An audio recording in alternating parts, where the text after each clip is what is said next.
Bonjour à toutes et tous, bienvenue dans cette nouvelle interview de dirigeante. Nathalie Gérardel, c'est 25 ans de terrain en management et performance commerciale avec une conviction inébranlable. La vraie réussite passe par l'humain.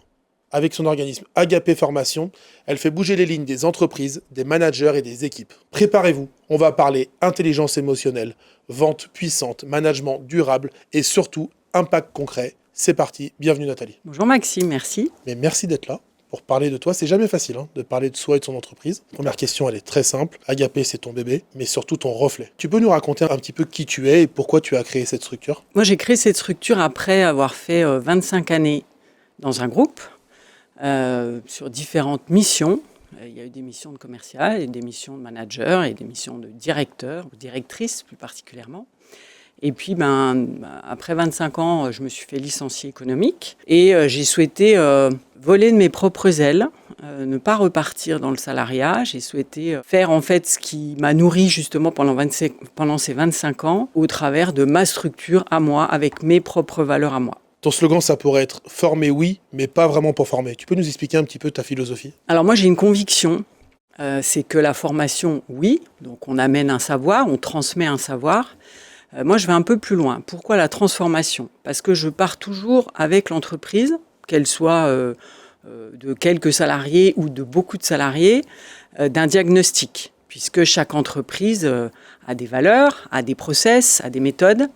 Et donc, je pars de ce diagnostic-là pour construire avec l'entreprise une formation, une journée, 2 journées, 3 journées en management, en communication, en performance commerciale, en méthode de vente. Je forme et ensuite, j'accompagne le changement surtout, puisque ma conviction, c'est que la formation en one-shot, ça ne sert pas à grand-chose. Alors, je ne veux pas me tirer une balle dans le pied en disant ça. Quand je dis ça ne sert pas à grand-chose, c'est que j'ai cette conviction qu'on doit aller plus loin pour que l'humain, justement, pour que l'individu que j'ai en face de moi accepte ce changement et le travaille pour justement se transformer. On dit souvent qu'un apprenant retient une petite partie de ce qu'on dit. C'est ça l'idée ? C'est d'expliquer et d'accompagner pour bien que ça rentre dans les habitudes sans que ce soit du bourrage de crâne ? Ouais, c'est ce que j'appelle l'ancrage. D'accord. En fait, je ne vais pas faire une théorie sur les neurosciences, mais notre cerveau, il n'aime pas le changement. Il a tendance à résister au changement. Et on a dans notre cerveau ce qu'on appelle des autoroutes neuronales, des connexions synaptiques qui forment des autoroutes. Ce sont les habitudes. Donc, on a appris une certaine façon pour faire quelque chose, et on est dans ces habitudes-là. Comme si je te demande, Maxime, demain matin de te brosser les dents avec ton autre main, ça ne va pas être simple. Et peut-être que tu vas y penser demain, mais si je te demande de le faire pendant 2 semaines, 3 semaines, 1 mois... Ça va partir au bout d'un moment. Exactement. D'accord. Donc là, l'idée, c'est vraiment ça, c'est de créer un ancrage qui va permettre tout doucement au cerveau de changer, de prendre du plaisir aussi, et c'est ce que moi je fais au travers de mes formations. L'idée, c'est de s'amuser aussi, et pas que d'être dans quelque chose de très théorique, exactement, pour que tout doucement, ce changement prenne sa place, devienne une habitude. C'est ce qui fait la différence, selon toi, entre un bon et un mauvais formateur ? Oui, alors je suis vigilante dans ce que je dis, parce qu'une formation one-shot, elle peut être très bien faite, elle peut être très bien conçue. Quand je parle de conviction, pour moi, c'est qu'effectivement, je pense qu'il vaut mieux investir dans une journée de formation avec un diagnostic et avec un accompagnement que 4 journées en one-shot. Je comprends. Voilà, ça reste ma conviction. Mais des formations one-shot peuvent être très bien faites aussi. C'est quoi ta méthode que tu appelles méthode en 3 temps ? Le premier temps, la première étape, c'est de l'observation. C'est une observation qui peut être terrain, qui peut être de l'écoute, soit le manager, soit le commercial en particulier, si on parle de ces formations en performance commerciale ou en management. Mais ça peut être aussi des formations en communication où je vais m'imprégner complètement de l'univers, en fait, de l'équipe, de l'individu ou de l'entreprise. Ensuite, à partir de ces observations, de cette analyse, je vais créer une méthode, ou en tous les cas une formation qui va s'adapter à vers quoi on va. Et puis une fois que j'ai formé, donc ça peut être sur de nouveau 1, 2, 3 journées, eh bien quelques semaines après, je vais accompagner l'équipe, ou plutôt un petit groupe, pour voir ce qu'ils ont retenu, pour voir qu'est-ce qui leur a plu, qu'est-ce qu'ils ont réussi, quels sont éventuellement leurs freins, leurs blocages, et on va travailler pour que ça devienne le plus naturel possible. Donc en fait, c'est une méthode qui est presque 100% sans mesure à chaque fois. Oui. Tu te sers de ton expérience, de ce que tu vois au fur et à mesure des années, d'ailleurs que tu enrichis, j'imagine, avec les nouvelles formations, et tu dis, OK, la problématique c'est ça, j'analyse, je conseille et je suis. Exactement. Avec, comme tu le dis, le 100% sur mesure, avec également une création d'outils qui peuvent être complètement sur mesure. Je ne me resserre jamais d'une entreprise à une autre des outils que je crée. Les outils, ça peut être des fiches pédagogiques, par exemple, ou des fiches pratiques, mais je ne change pas juste un logo. Oui, d'accord. Je les recrée. J'entends. Voilà. OK. Tu interviens, tu disais, dans des contextes qui sont souvent des contextes tendus, des fusions, des stagnations commerciales, des lassitudes. C'est quoi les problèmes les plus fréquents que tu aides à résoudre, si on doit en parler comme ça? Aujourd'hui, très honnêtement, la problématique ou l'enjeu le plus important, pour moi, c'est la lassitude, la démotivation. C'est-à-dire que je rencontre en fait des personnes, qu'elles soient commerciales ou managers, peu importe, qui ne prennent plus de plaisir à faire leur métier pour différentes raisons, puisque après on va creuser ça, mais et c'est cette lassitude, cette morosité, cette démotivation que je ressens, qui crée des souffrances, qui crée de la détresse que je peux appeler psychologique, ou même le travail en lui-même. Ce que tu proposes, j'imagine que c'est bien loin du PowerPoint passif, on va dire ça comme ça. C'est quoi la promesse? Qu'est-ce qu'on vit quand on passe par Agapé? Il y a du jeu, il peut y avoir jusqu'à du théâtre d'improvisation, par exemple, pour créer effectivement quelque chose de différent. Je peux me servir aussi de certains diagnostics que j'utilise en intelligence émotionnelle, intelligence situationnelle, intelligence comportementale, qui permet aussi aux apprenants de repartir avec quelque chose. Il y a de l'évaluation, il y a du quiz. C'est vivant en fait. C'est des journées, j'essaie en tous les cas de faire en sorte que ces journées, on ne voit pas le temps passer.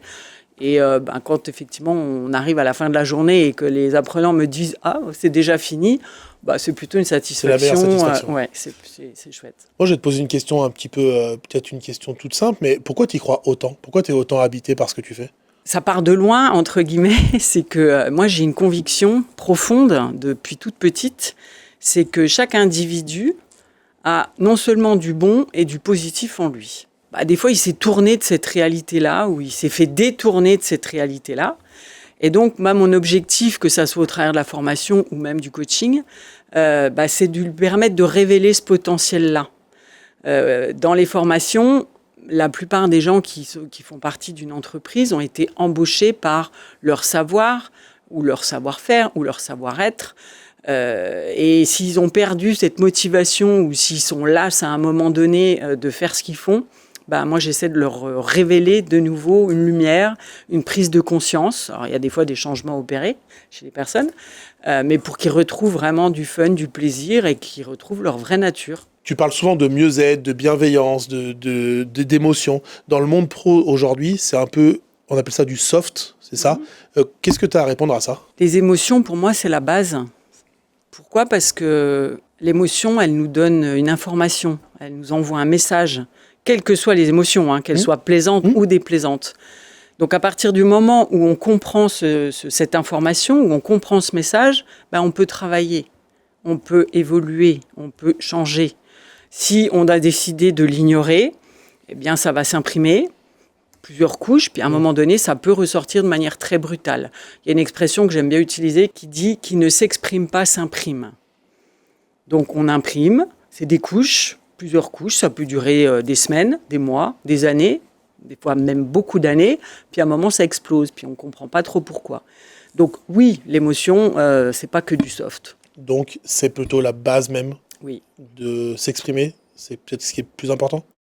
Oui, c'est mieux se connaître au travers de ces émotions, qui nous permet du coup d'évoluer dans ses comportements, qui nous permet aussi d'évoluer dans les situations, d'avoir plus de flexibilité, de pouvoir s'adapter aux situations, parce que mieux se comprendre et mieux se connaître, c'est aussi mieux comprendre les autres et mieux connaître les autres. Donc dans une relation client, si je prends cet exemple-là, mais relation manager-manager, c'est exactement la même chose, on voit en tous les cas beaucoup de d'évolution, beaucoup de changements quand les personnes arrivent à mieux se comprendre, à mieux se connaître, donc arrivent à mieux cerner leurs clients ou leurs managers. Tu as des résultats qui sont très bons dans différents cas, de la banque, de l'industrie, du management post-fusion, tout ça. C'est quoi ta plus grande fierté si tu devais en dire une comme ça Je vais reprendre un individu ou un apprenant. Ma plus grande fierté, c'est d'arriver le matin en formation. C'est d'avoir quelqu'un qui est très fermé et qui va me dire je suis là, mais on me l'a imposé. Ça arrive, ça, souvent? Ouais, ça arrive. Okay. Ça arrive.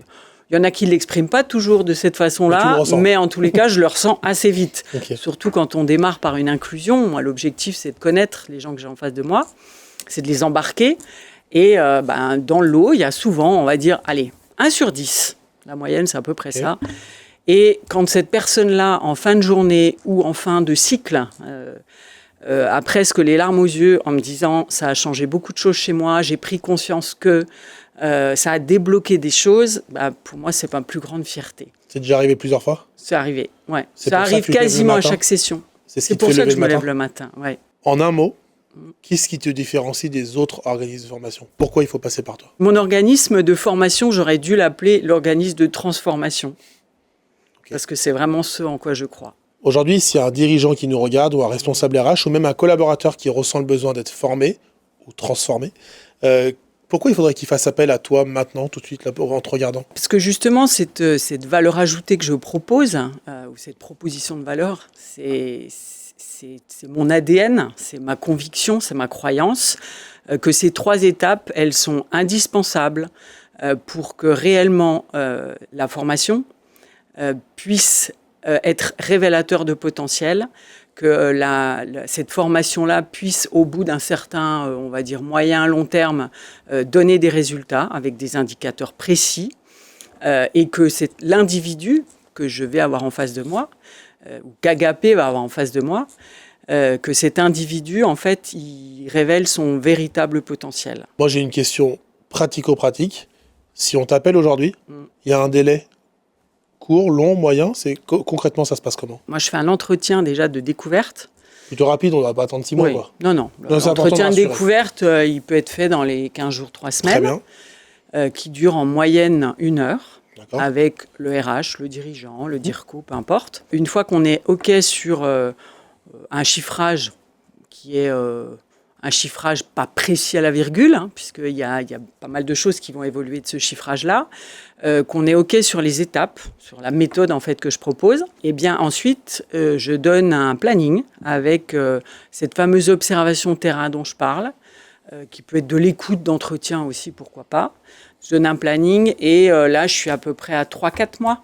Très bien. Pour démarrer le planning. Et puis après, c'est en moyenne entre 3 et 6 mois. Et pour ceux qui se poseraient la question de dire avoir un accompagnement comme ça doit peut-être coûter un peu d'argent. Comment ça se passe?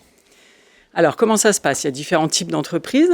Il se trouve que je suis un organisme de formation certifié Calliope. Donc, pour les entreprises qui ont moins de 50 salariés, il y a une prise en charge qui peut être demandée par les OPCO. J'accompagne les entreprises pour cette prise en charge-là. C'est important. Au niveau administratif surtout. Pour une entreprise qui a au-delà de 50 salariés, eh bien, ça peut être budget formation. L'idée, c'est de faciliter ces démarches pour les entreprises de petite ou de moyenne taille. Merci beaucoup. Je voulais déjà te remercier pour cet entretien qui nous a permis de voir plus clair sur ta méthode.